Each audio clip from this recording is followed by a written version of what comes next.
My name is John W. Boyd Jr. I'm a fourth generation farmer from Mecklenburg County, Virginia, and generational farmer.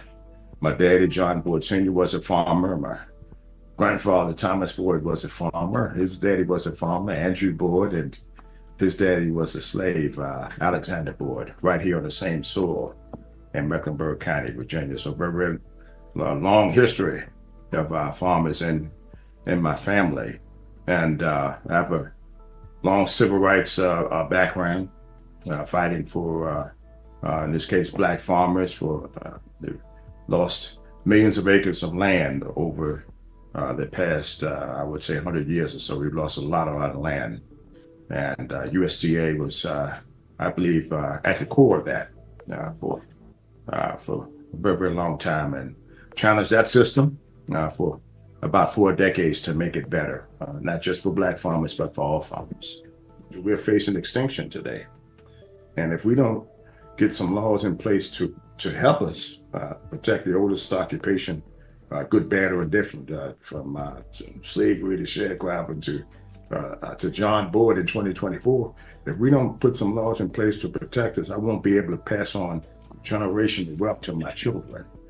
So here we have an administration frowning on me asking for debt relief that they said they would provide, but you allowing the border to remain open and providing these people who are not U.S. citizens with resources.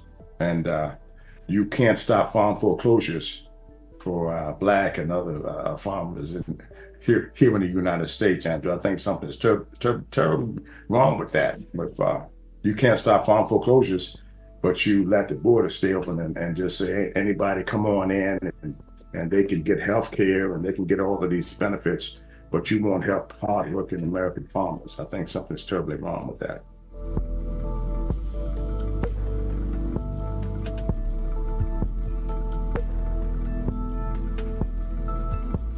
I want to be real specific here.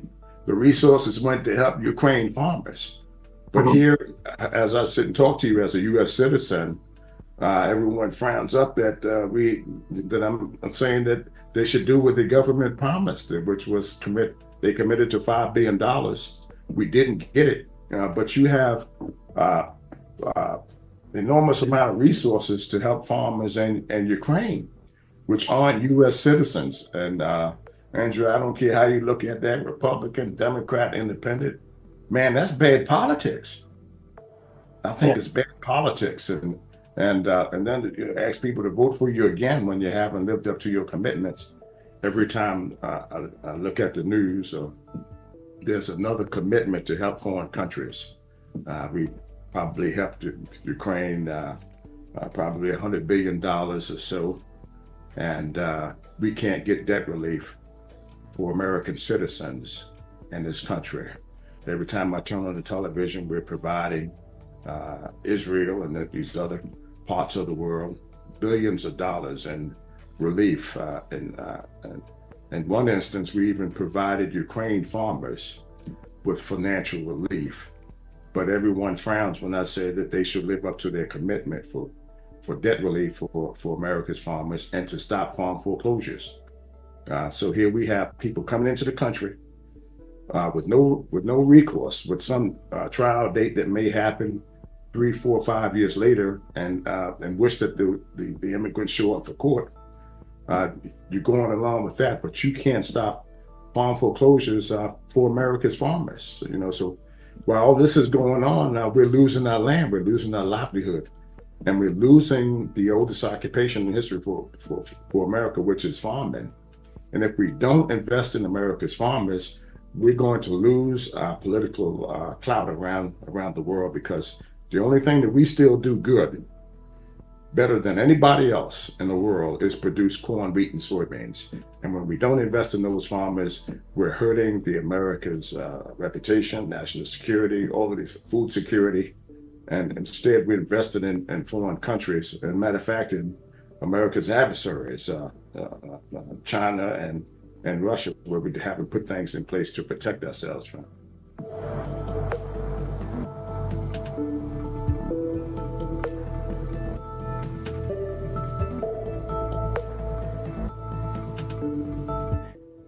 small farmers can't seem to get any help.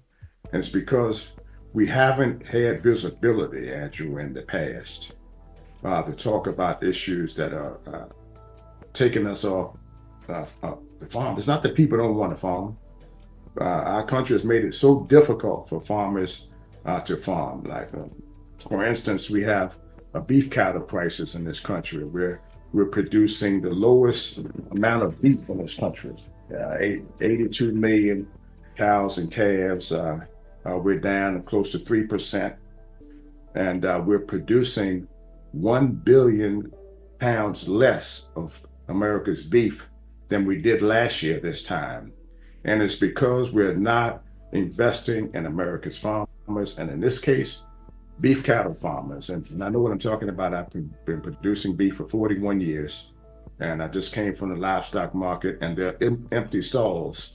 And this is the time that America's farmers sell beef to pay off all debts, insurance and crop, and all of these things. And we use that secondary income to pay our bills to survive till we start planting season. And when I went to the market, I noticed a lot of empty stalls, when historically those stalls have been filled up with beef cattle and farmers selling their livestock. And it's because we're not investing in America's farmers, and they can't hold on. So they're depleting their herds. And that means they're not having more cows to go into next year. These are real issues. And if we don't face them, Andrew, we're going to be begging other countries to send us food instead of supporting America's farmers. And all this is happening under this administration. And nobody's saying a word about it. And like I said, Andrew, we're facing extinction, man. We're getting to the end of the road for us. And we need some real solutions. We need real resources. In our own country, there hasn't been philanthropists that show up to help us. And I watch all of these causes that they support, but they won't support farmers, which is, and I hope that you get that in your story.